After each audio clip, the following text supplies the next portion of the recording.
Boa noite, pessoal. Tudo bem? Boa noite para quem está de casa também, do EAD, né? Obrigado aí, Gaioto, por ceder o espaço aí, trazer a turma aqui, convidar o pessoal para participar, tá? Bom, eu sou Pedro Tavares, sou aluno da professora Alessandra há muitos anos, pode pôr muitos anos aí, desde faculdade, mestrado, tudo. Eu tenho uma parceria é, é, de vida ali, de trazer oportunidades, tudo que eu posso trazer de oportunidades aqui para o Labdata, tenho um carinho enorme com o Labdata, com esse projeto da professora, ultimamente eu tenho, no meu ofício, eu tenho conhecido muitas tecnologias de fora e tenho tentado trazer essas tecnologias aqui para o Brasil. E uma delas é a tecnologia da Duke Duke Goose, né? E eu estou trazendo aqui a Parya. Ela vai apresentar a CEO e fundadora do Duke Duke Goose. Ela vai contar qual que foi a história da empresa. Não vou dar muitos spoilers aqui. Eu vou habilitar aqui na televisão do lado, vai começar a, a escutar a gente e traduzir quando ela estiver falando em inglês para português, para quem tiver um pouco menos de facilidade com o idioma, mas querendo interromper, querendo formular uma pergunta, trazer uma pergunta, também não tiver tranquilidade para fazer em inglês, pode fazer em português, estou aqui para ajudar. E o pessoal de casa também, mesma coisa. Querendo mandar no chat, eu vou sentar ali atrás e vou ficar acompanhando o chat de vocês, tá bom? Então, Parya, por favor, please.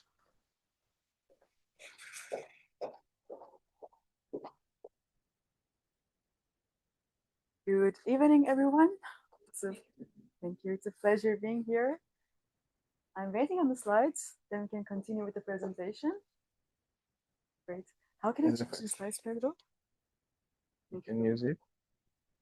Okay. Let me start with a quick question. Whom here has considered or is already using AI to improve your studies, your work, or your daily lives? Hasn't there? Okay, me too, of course. A lot of us, I think.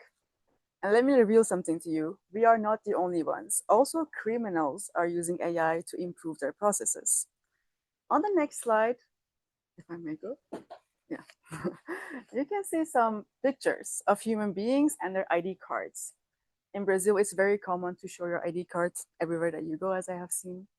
And at the first glance, you might think, oh, these are normal human beings, normal people with their ID cards. But if you look more carefully, you might see that there is something off with them.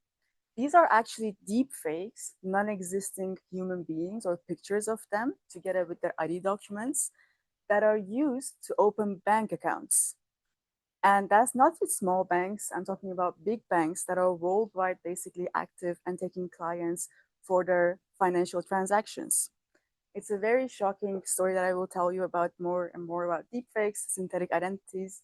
But please bear with me because I have another question for you. On the next slide, you can see two separate videos of the same person. One of them this one, the other one obviously that one on the left side. So the question to the audience is, which one of these videos do you think is real? One of them is a real one, the other one is a deepfake. So if you think that this one is the real one, please hands in the sky. The other one is the real one. Okay, we are a bit divided, I see, and some people have not really put their hands in the sky. So the fact is the fact or the reality is that this one is a real person, and the other one that you see is a face swap deepfake of this Italian general or the officer. We showed this once at an event with NATO. Hello, come in, please. And there was an Italian at the event. This is, by the way, an Italian officer, as I said.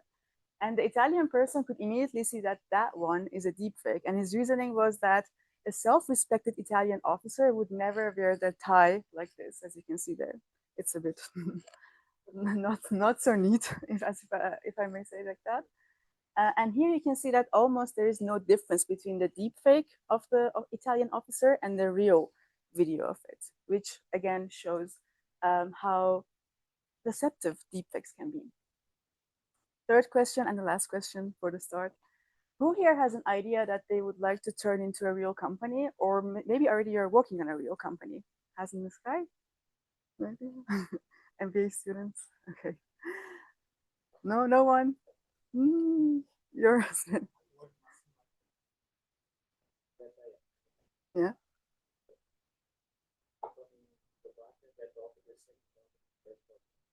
Okay. Mm-hmm. Okay.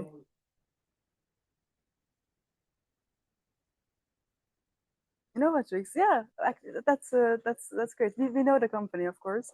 They are in touch with us for a partnership. But that aside, the reason I'm asking this question is that approximately 5.5 years ago, I was sitting also, in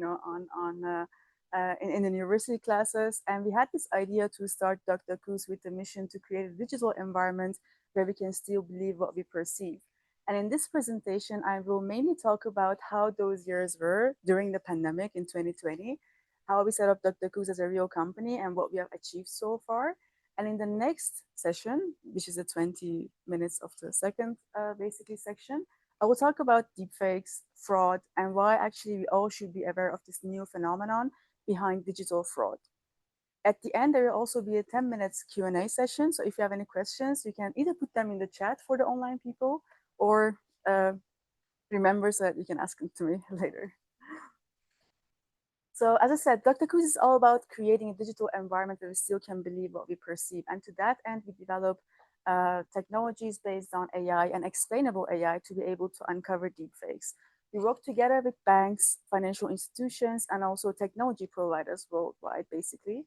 And the biggest value that we're delivering to our clients is being able to keep up with the developments of the deepfake generation landscape, to be able to basically protect identities, protect digital media, and protect the trust baseline that we have as humans, because we have always believed seeing is basically believing, right? So we need to protect that type of psychological layer. And that's exactly what Dr. Kuz is doing. Here you can see some of our clients' logos, their feedback, which is very important for us. And on the next slide, you can see that we started from the Netherlands, a small city called Delft, at Delft University of Technology. And right now we're working worldwide with defense agencies from, for example, Southeast Asia, mainly Singapore, South Korea. We work together with companies from the US, obviously the EU, even the Middle East, and of course, the beautiful country, Brazil. It's my first time being here in Brazil. It's been a week that we are really enjoying the country. And of course, our clients that we have here are the main reason that we are basically in Brazil. But I have found a couple of new reasons, mainly also named acai, mango, and and coconut water. I've been enjoying myself a lot during the last week, so we will come back more and more often. And also cochinilla, that was also one of my favorites. At Offner, it's amazing. It's amazing, as I said. So Dr. Kuz is basically going worldwide right now, and we're trying to see more and more companies, industries where we can deliver value with our technology. And what's that about? I will talk about in a bit, basically. So let me first introduce our product to you, because then you'll have a better mental image of what I'm talking about. As I said, we have developed this explainable and generalizable AI technology that makes you capable of detecting deepfake images, voices, and also videos. There you can see an example of a face swap deepfake that has been analyzed by our technology.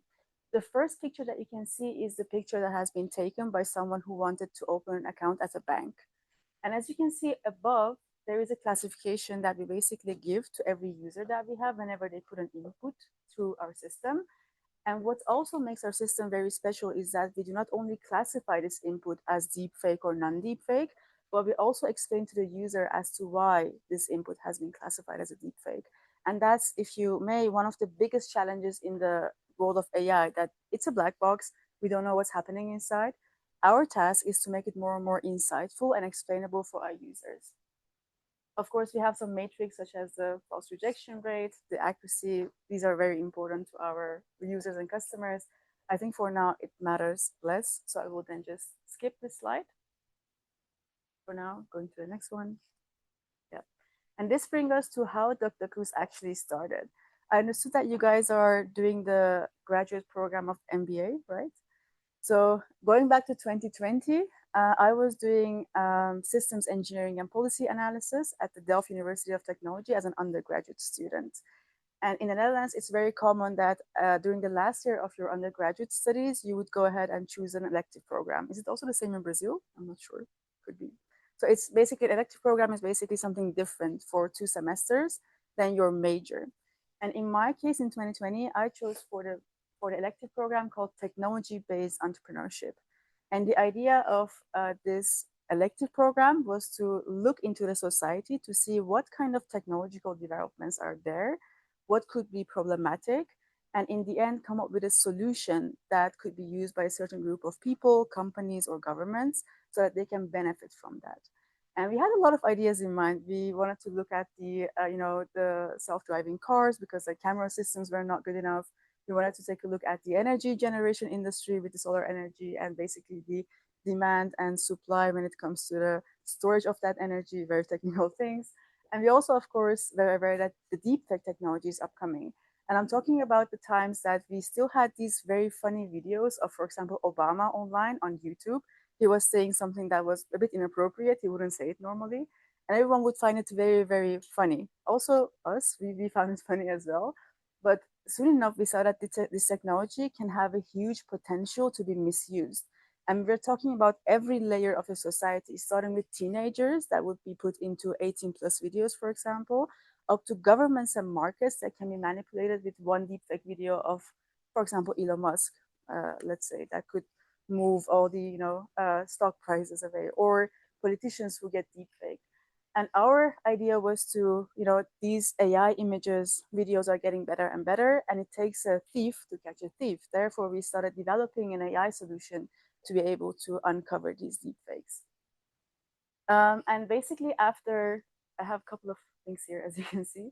So this was us at the Delft University of Technology trying to solve this problem.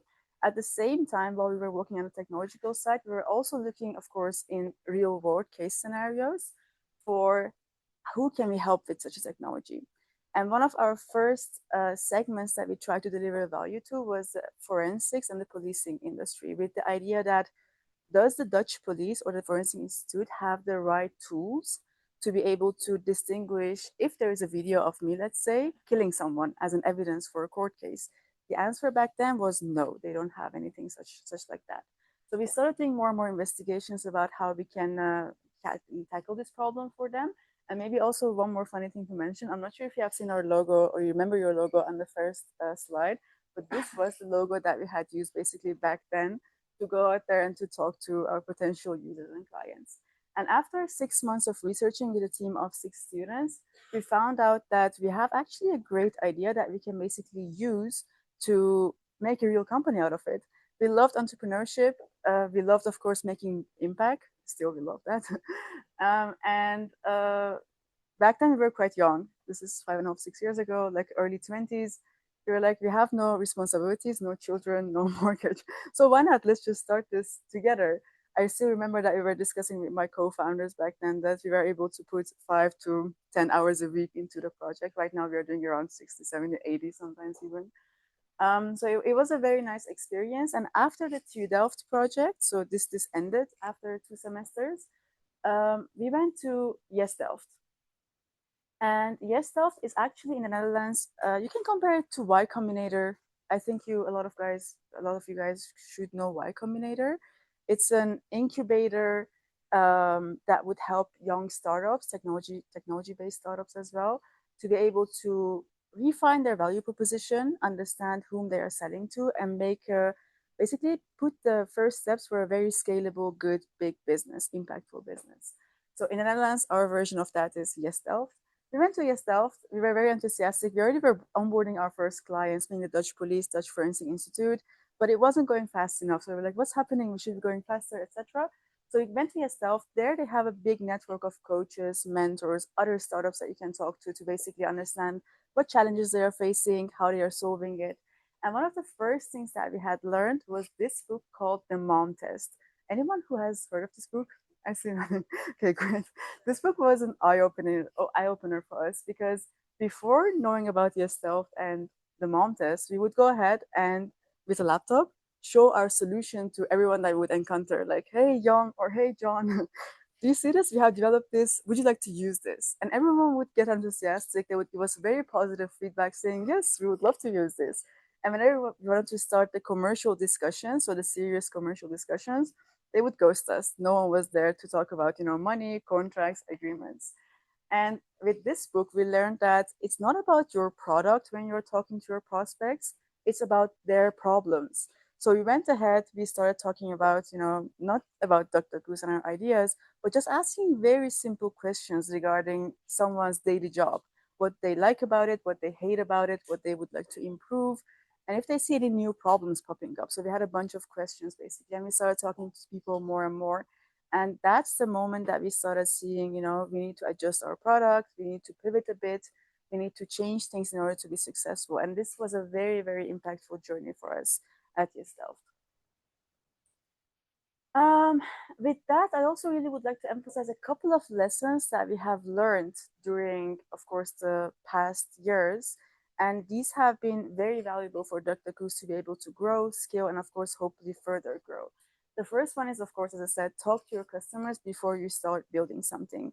To give you an example, as I said, one of our unique components is the explainability component. Our technology is not only a classification or a binary tool, but it is also something that would take into account the human factor, the process factor. And that's an aspect that we have learned about, that we should apply it during our conversations with our prospects. They basically told us, your tool looks good, but in my procedures, I need to explain and understand why something is a deepfake, for example. And this was a very valuable lesson. I think it's a common maybe misunderstanding amongst entrepreneurs, that they think if you have the best technology out there, the great technology, it's going to sell itself. It's not, unfortunately. You should really be solving a problem, and that's the moment that you're going to start seeing your technology more and more being used and delivering value. The second most important lesson that I have learned is build a strong network from the start. Sometimes you have this saying, right? Lonely at the top. Entrepreneurs are lonely. They are, having nobody. A startup is built alone with one leader, one founder. That's not the case in my experience. As I said, we started DuckDuckGoose in our early 20s. We were very young, still at the university. And from that point, we were using LinkedIn and our university network basically to meet entrepreneurs who are experienced, but also very much willing to give back. They had already achieved a lot of things, sold a lot of companies already, serial entrepreneurs that were willing to share their expertise with us. And that was also enormously helpful. I've been in sessions with my mentors and advisors, coaches, because you're working on something so 24/7 almost, you can get this tunnel vision. And very simple questions such as, if they don't know if they have deep fakes, just ask them if they can test your product, because then they will find out the answer to the question as well. Those things are then missing a bit. So having people around you that would help you is very, very useful. Also in terms of introductions and connections. So our first 5 clients were clients that we basically could deliver a product to because of our warm connections that we had with them, with our mentors. It's been very valuable. I'm still in touch with a lot of people that have helped us from the start, and it's been incredible to have them beside us. Yeah. Lesson number 3, I would say your team is your everything. So at DuckDuckGoose, we have been trying to apply this principle from the book Good to Great. I'm not sure if you have heard of it, Jim Collins. There he describes that it's very important to have people on board who are the right people. So get them first on board. He makes this bus analogy. Get them on the bus. And then once you have the right people, then you'll put them on the different places that they can fill in to basically be valuable for your team. In our case, when I say right people or the right people, I mean people with high intellectual curiosity, with ambition, good people that want to make impact in that case. So the team has been everything. And the reason behind this is that there are lots of ups and downs of course, in the startup world. The one day you think, I'm going to go bankrupt. The other day you have a contract of, 1 million euros. And if your team is the right one, you can be flexible together. You can sometimes also do it for each other once you feel that you want to give up. So it's been an amazing experience to have amazing people in our team and build together. And of course, sometimes you also have the mismatch people. It's very important to get basically an understanding of that soon and put the mismatch people off the bus on time because that can ruin the company a lot. I have a lot of stories here as well, so maybe we can talk about that during the Q&A. And I would also say that lesson number 4 is focus is really a superpower. As a startup, you're a small company. That's the definition of a startup. And if it's very tempting to say yes to everything, right? You know, yes, we're gonna do a presentation. Yes, we're gonna deliver to this customer. Yes, we're gonna go to Singapore or wherever. But the focus actually, or the key is to stay focused. This book from Peter Thiel, the founder of Palantir, you might know him, called 0 to 1, explains this perfectly. As a startup, we have tried to always create a monopoly for ourselves in a small market segment where we can get something 10 times better, 10 times faster, 10 times more value. And once you do that, you'll create a very robust foundation for yourself to from there on try to grow your company. But if at the start with a small team, you would focus on 10 segments at the same time, you're not going to succeed. So focus is the very key here. And I would say it's been from the start, actually, from the university times, this was lesson number 1 that we had learned, also in theory, so theoretical frameworks. And of course, building a company is a constant balancing act. I'm not very good at that in my personal life, I would say, but it's very important to be, in charge, to sense what's ongoing, to be on the floor, but at the same time to know when you should zoom out to take a look at the greater picture. We call this the dancing floor and the balcony concept, basically. So we should be doing things, but also knowing the bigger picture. And sometimes, as I said, you should focus, but sometimes you also should be flexible enough to react to a market demand that you're having. For example, right now with, I don't know, agentic AI or other things that a lot of companies are trying to jump in. And since you're a startup, or we were a startup, it's quite easy to do that, but you shouldn't be doing it, too often. So that's where the balance factor basically comes in. And with that, this was also the last slide for the first part of this session, which is basically explaining how DuckDuckGoose was built and which points were of attention to us when building this company. Let me check the time. Are we on time? Anyone who is, I think we're on time, 20 minutes. So the second section is about, the core of DuckDuckGoose. As I said again, we are making technology to realize a digital environment where we can still believe what we perceive. And you might be maybe questioning, I'm not sure if that's the case.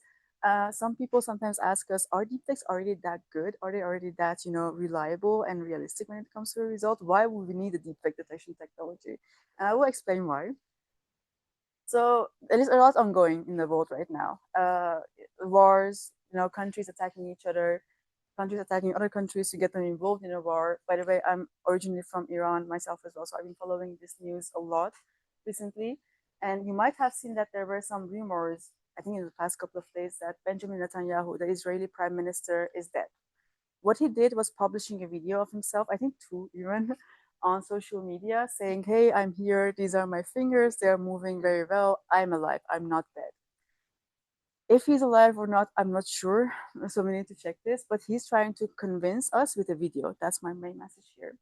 On the other side, the Iranian supreme leader was killed approximately 2 weeks ago at the first attack by Israel done on the first day of the war.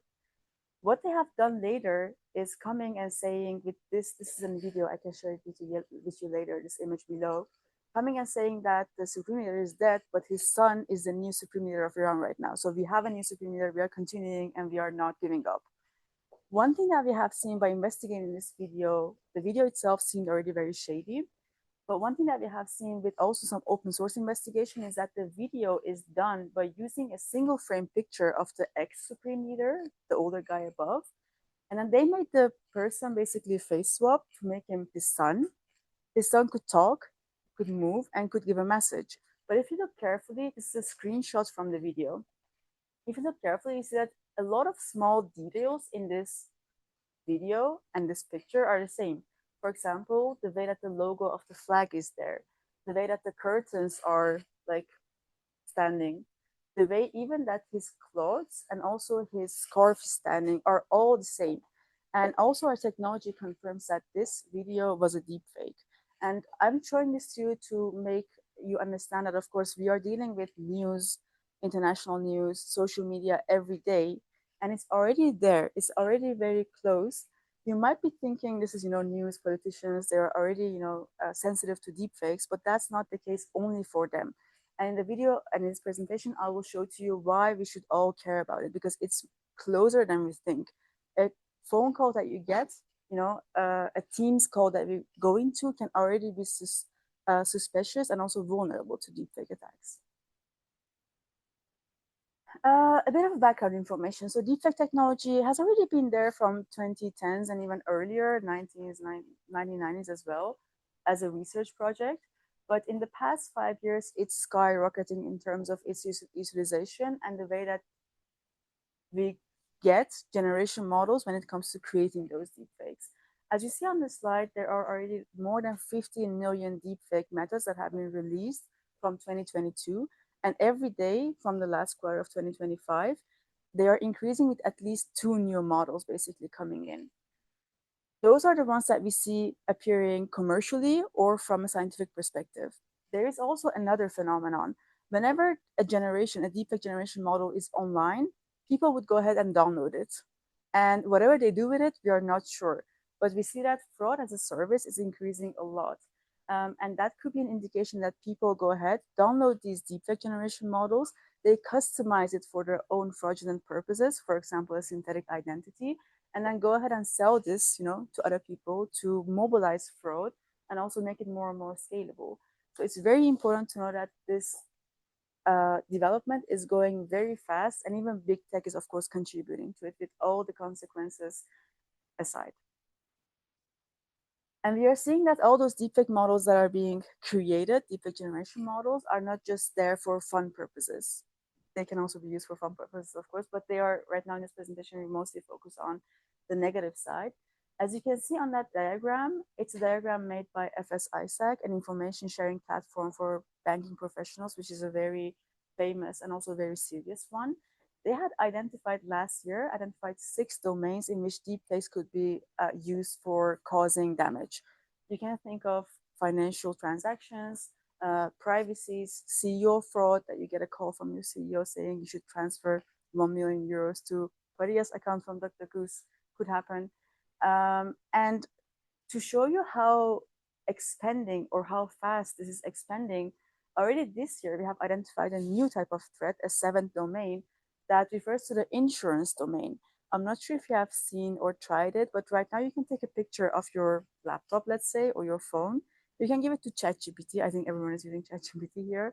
And ask ChatGPT, hey, Chat, could you please make this phone look like broken? The same picture you can take and give it to your insurer, basically, to claim maybe 500 euros, 600 euros to replace your screen. So that's already a new type of threat that has been appearing since last year, and it's ongoing and ongoing. So that's why I said at the beginning, we see that the deepfake threat is not only for one specific domain, but for every layer of the society. Going to the next slide. Of course, fraud has been there, forever. I've seen pictures of Stalin removing his friends once there are no friends anymore from the beginning of the 1900s. So it has been always there, forgery, fraud, manipulating pictures. But the difference with deepfakes and Gen AI content is that they are mimicking literally everything that makes us human in pictures and in videos and in audios. I'm going to show you how that's possible. You see a real video of me here, just, trying to take a selfie video. I'm moving, I'm, smiling. On the next slide, if you look carefully, you see another face on my face, also moving, also smiling. We can also make her talk. So those very human traits are right now being mimicked by the deepfake technology. That's a very, I would say, dangerous and fascinating at the same time development. And if you combine it with the fact that we also saw that it's very scalable, so you can make a lot of deepfakes, lots of new developments at the same time, that's where the real potential and danger of deepfake technology basically lays, and that makes it different than all the other forgery methods that we had seen so far. And on top of that, it's not only at one domain, but everywhere that we see. So it's basically breaking the trust chain that we have. Seeing is no longer believing, and that's a very counterintuitive thing. I'm not sure if you're on social media, but we were talking about these videos that you see right now on Instagram and TikTok of dogs helping babies. a lot of those videos are AI, fully generated AIs. So if you see like a big dog coming to, to attack a baby and the other dog is coming to fight it, it could be potentially AI. And I've been also telling our team and our partners so far, it seems like that we are looking for information not to reshape our own opinion, but to confirm our biases. So everyone would love to see dogs helping, little babies, or everyone from, for example, Iranians who want freedom would love to see, or would love to say that there is no new supreme leader because they want it to be that way. But we need to be very careful here because it's not, we cannot see it anymore. So the difference between a deepfake video and a real video is not to be seen anymore.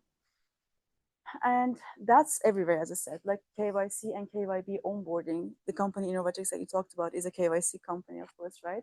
But as you can see here, this is a generated person. On the first slide, you saw that he was a single frame picture, fully generated. Right now, if I go again, you can see him move. So this is, again, AI person moving with AI in a video. On the other side, we see that once someone finds a way to create a bank account with, for example, a synthetic identity, they themselves are not traceable anymore, they don't stop there. They go ahead and open hundreds of those accounts because those accounts are eventually being used as money laundering machines. They are treating those accounts as normal accounts. They would put a small amount of money on each account every month, and then they would go ahead and launder that money basically to, again, invest in other criminal purposes. So what we see here is that it's not only a one-time type of crime, but it's scaling big and big, that it's even helping cartels and mafia groups, literally. There is some research on this, which we can also share later on. But it's being used as basically an asset. Deepfake accounts, deepfake synthetic identities are assets these days. As already discussed, I've sent over my ID and utility bill. I'm traveling at the moment. Can we fast track this? So this was the person that we saw at the beginning, single frame picture.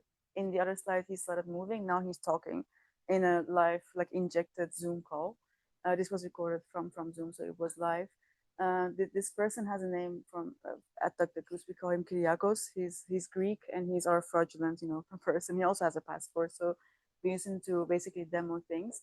But the thing here is that nowadays we are digitizing more and more things, right? So we're gonna have national identity wallets. Apple Pay is adding our, passports into the iPhone, and a lot of times we're using our faces to identify ourselves from our phone or from the bank, basically.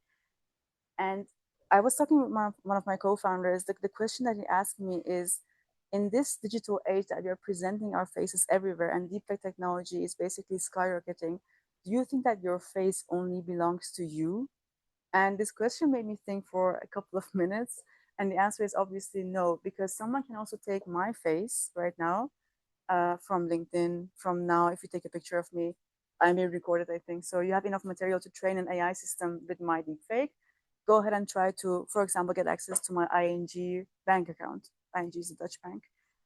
Or to my national identity wallet. We hear that in Argentina as well as in other Latin American countries. Fraudsters are using someone's deepfake to log into their account and get their bank account, get their insurance, get their health records and everything. So even like your accounts are not safe anymore, I would say, if you have online material of yourself. So these days, even one picture is enough to make a fully talking deepfake of someone. And it's interesting because we have also developments such as AI agents. These would go ahead and shop for you. These would go ahead and maybe do insurance claims for you. As you can see on these pictures, as I said, you can create a perfectly damaged car picture with ChatGPT. So what if fraudsters would leverage Gen AI together with agentic AI, go ahead and do hundreds of insurance claims to get, 100,000 euros basically eventually. This case actually happened in the Netherlands. There was a person, he didn't use agentic AI, but he was using multiple attempts. What he did was he booked a vacation to, I don't know where, but it was an expensive vacation of $30,000 or euros from a website, a Dutch website called Corendon. Corendon would send you a digital invoice of what you have booked. So this 30,000 euros vacation. And what he did afterwards was going ahead with ChatGPT and generating 2 doctor reports that he is sick and he cannot make it to the vacation. So the vacation needed to be canceled. And what he did after that was going to his travel insurance saying, I'm sick, I cannot go to my vacation. So can you please pay me back these 30,000 euros? The first time he succeeded. but it was of course not enough, because once you succeed, you want to do it more and more.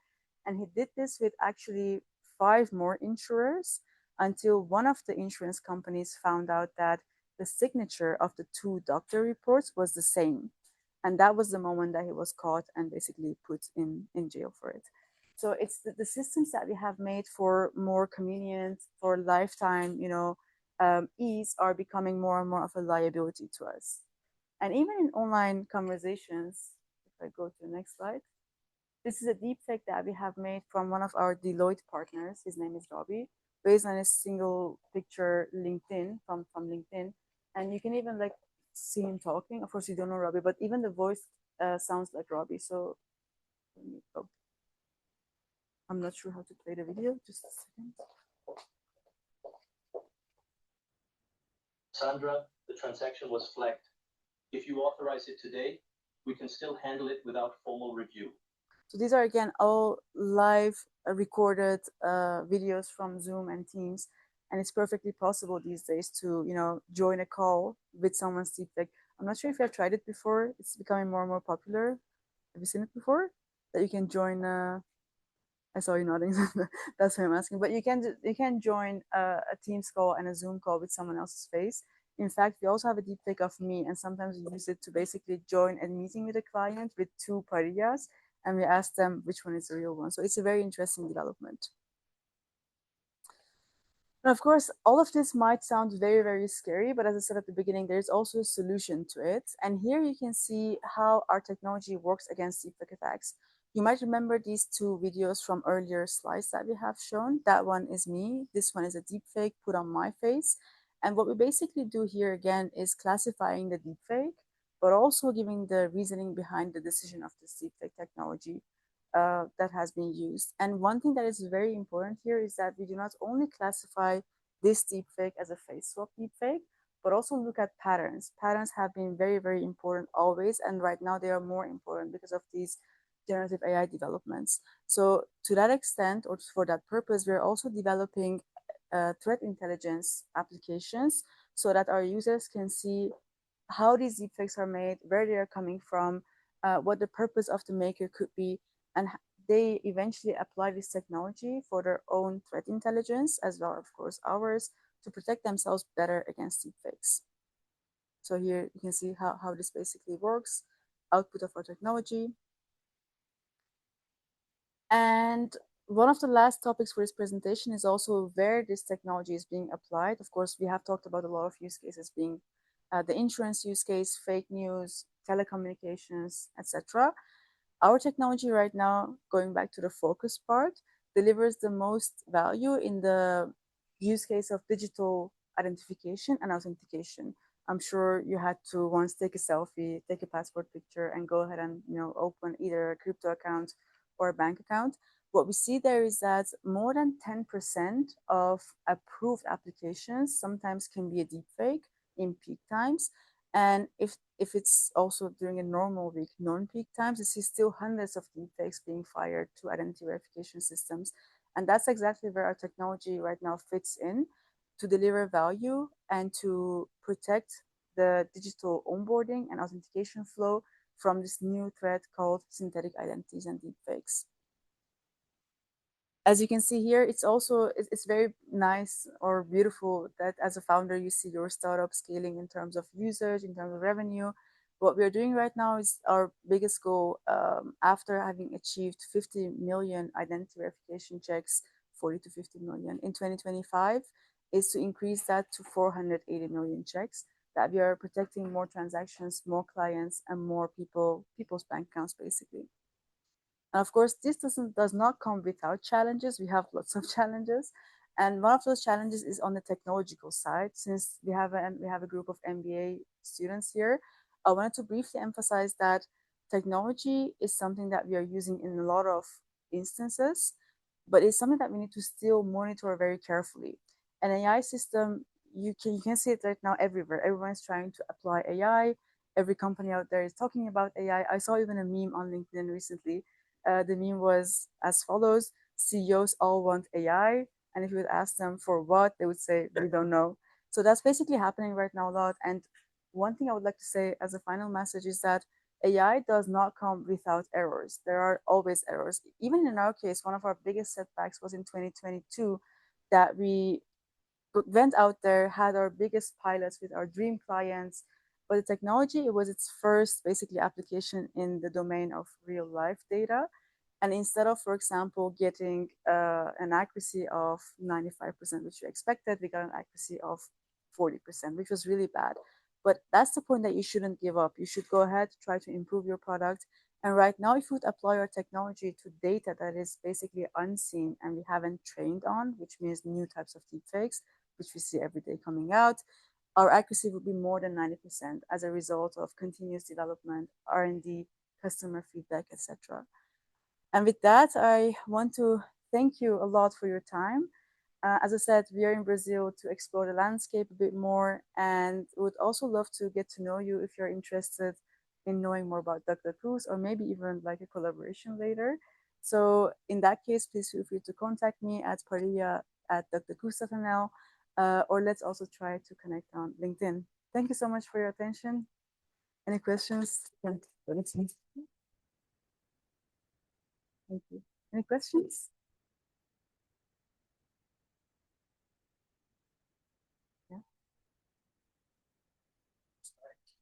Great.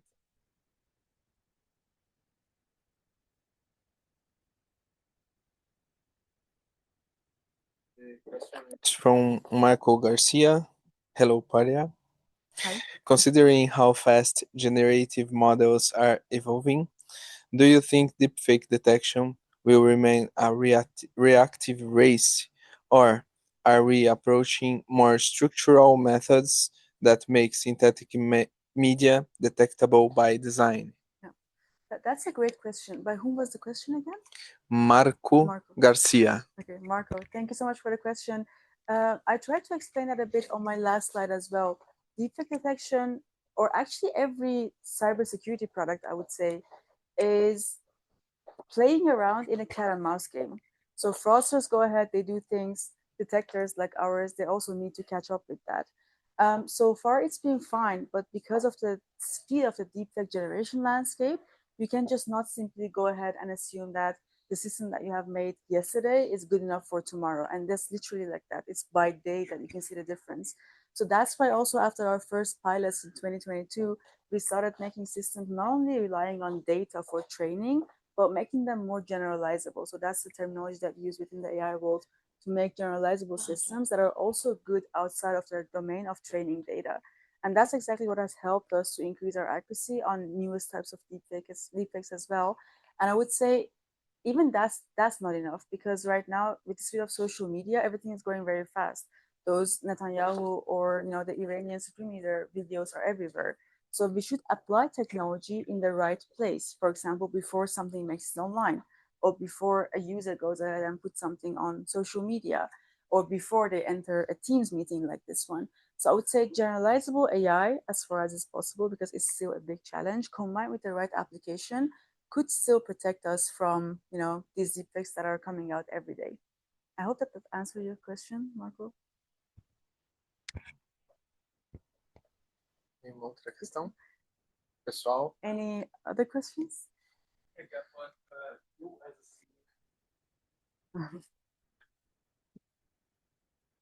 Boa noite, todo mundo tá online. So, my question is, can I ask it now? Thank you.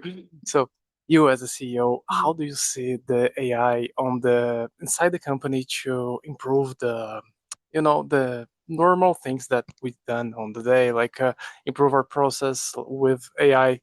I imagine that you got employees and they use that to improve their or yours day-by-day things. Yeah. Are you referring to generative AI or other types of AI for processing? Any type of AI.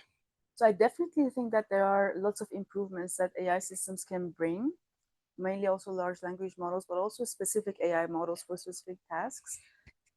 Definitely, it can make things a lot, faster.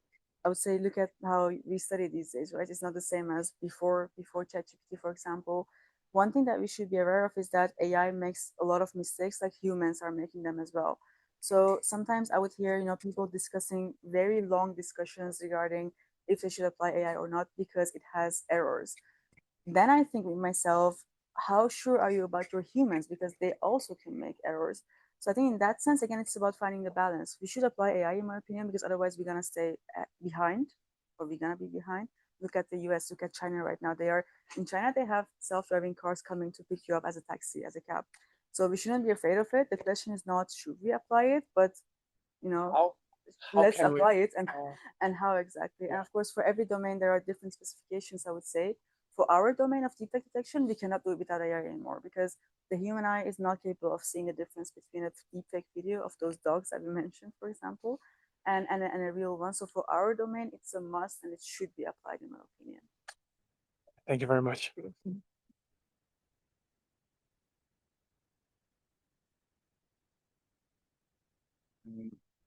Good night. What do you think about the sharing deepfakes in social media? What do you think about impact for this, for example? Yeah, that's a very good question. I think there is a huge psychological component to this as well.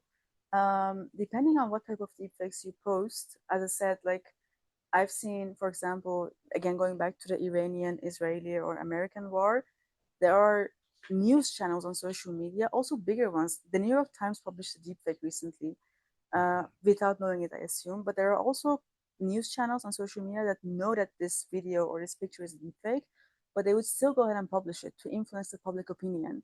As I said, it feels that nowadays we are looking for content to confirm our bias instead of reshaping it where needed, right? So I would say it's a very dangerous development, in my opinion, specifically if you take into account that a lot of people just can go ahead and do things based on those information that they get, information points. There's also a component of course, children to it. Like a lot of children still more and more get, phones on earlier ages, 6, 7, 9, whatever, and they would go ahead. It was very interesting. I saw a deepfake video recently on TikTok of a very beautiful girl. She was doing these TikTok dances, and I was like, wow, she's great. And then she had around 100 millions in a couple of days views, basically 100 million views in a couple of days. A lot of people commenting how beautiful she is, etc. And then if you look at her account, which a lot of people don't do, I think, you would clearly see that she's a deepfake. She was completely generated. And from a psychological point of view, this can influence, people's self-perception. You want to be, because before you wanted to be like models, like Adriana Lima. Right now, you're gonna, as a teenager girl or boy, for example, you then want to be like the AI model. So it's very dangerous. On the other side, there are also positive applications, of course. So we have seen applications in psychological treatments that people who don't dare to go outside anymore because of traumas, etc., they would make deepfake videos of them walking outside. So, for example, when you walk outside, and that would help their perception and imagination to also actually go outside and walk. There are positive use cases, also very negative ones. Yes, thanks so much. Thank you, my pleasure. Any other questions? Okay. So, Bruno speaking. Big welcome to receive here in Brazil. It's so good inspiration to me. So particularly, so if it's possible to give us a recommendation or more advisors, because we are in the MBA, so we have the so good opportunity to create a new company here in Brazil or in the other countries. So if you give us inspiration or advisors to create a new company here in Brazil. Oh, I would say, the Nike slogan, just do it. I would say just do it. I'm not very familiar yet with the Brazilian landscape for creating new companies.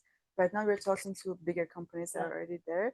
But I would say it's universal. So in every country, you would go ahead and, try to set up your company the same way. I would say really just do it in that opinion, because there is never a perfect time. A lot of people wait for the perfect time to start something, but there is never. And our philosophy has been take the first step. The other steps on the road are going to appear after that. So the first step is very important. In our case, what was really helpful is that we didn't get investment from the start. I've seen a lot of companies in the Netherlands getting investment from the start without knowing what they're going to do. also being inexperienced in that. And that could basically cause the company, once you have bigger investors, well, you're small, you should give big share of the company to those investors, right? So they would then come in trying to help you, but they can ruin everything as well because you have too many voices trying to advise you, etc. And they're also influential. So in our case, we deliberately chose to get an investment in our third year after having a bit more certainty regarding our product, our use case, our client group, etc. And that felt as the right timing to do so. What helped us a lot in that case was getting government money to work on our product and project. I'm not sure if Brazil has subsidies, so we should there's subsidies. Yeah, so I would say indeed, like, just do it, take the first step, the rest will appear like automatically, and yeah, choose the right people with yourself. Even if you're alone, doesn't matter. The right people will appear on your way. Okay. Thank you. Any other questions? No, professor, uma questão.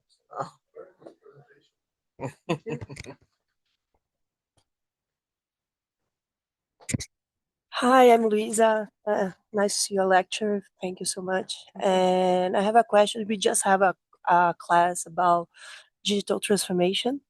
And I want to know your vision about digital transformation related with the threats related to AI, because I see that maybe this deepfake can be something that disaccelerate the digital transformation and bringing back some physical process. Like, for example, I had to open a bank account. I did all by digital, all through the app.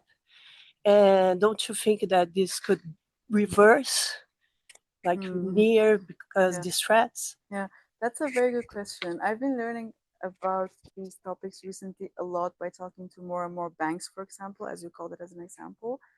I would say no, because digitalization is needed and it's also beneficial for example, the banking sector. It used to be indeed physical, like in person. You should have gone to an office, let's say again, ING or Itaú, being a bigger bank here. From a financial perspective, that would have cost them 30 euros per onboarding, whereas if you do it online, it's about 2 euros. So there is a factor of 15 here. And as far as I have learned, banks operate, I'm not sure if there are bankers amongst us, but they only look at money, money, money, money. And you should not forget that the majority of the users are good users. So around 99%, 95 to 99% of users are good, genuine users. And digitalization is making everything easier. Also for myself, I cannot imagine that I would go to the ING, office anymore. Why would I? So it's for both sides, being the banks as the users, very beneficial. And in between, you have, of course, new doors open for the fraud, basically. But I think technology will keep up. So it's again like this race. Technology will introduce new ways and new protection. Fraudsters will find workarounds, and it will go like this. So I think it's not going to interrupt it. It's going to be even more and more, in my opinion. Right now, banks are applying AI agents to get into a call with the customer. So it's going even more than only the onboarding. It's also becoming more and more used in communication, and I think also in other processes later on. Thank you. Thank you.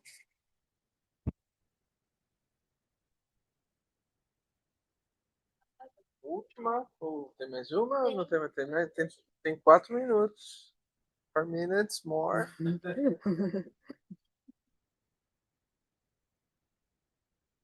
Mais nenhuma pergunta? Não? Thank you so much. Thank you again. Great. Thank you.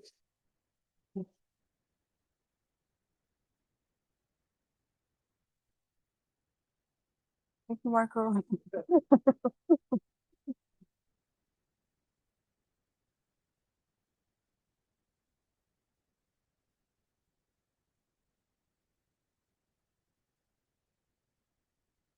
Obrigado, pessoal. Acho que aqui o professor passou novamente.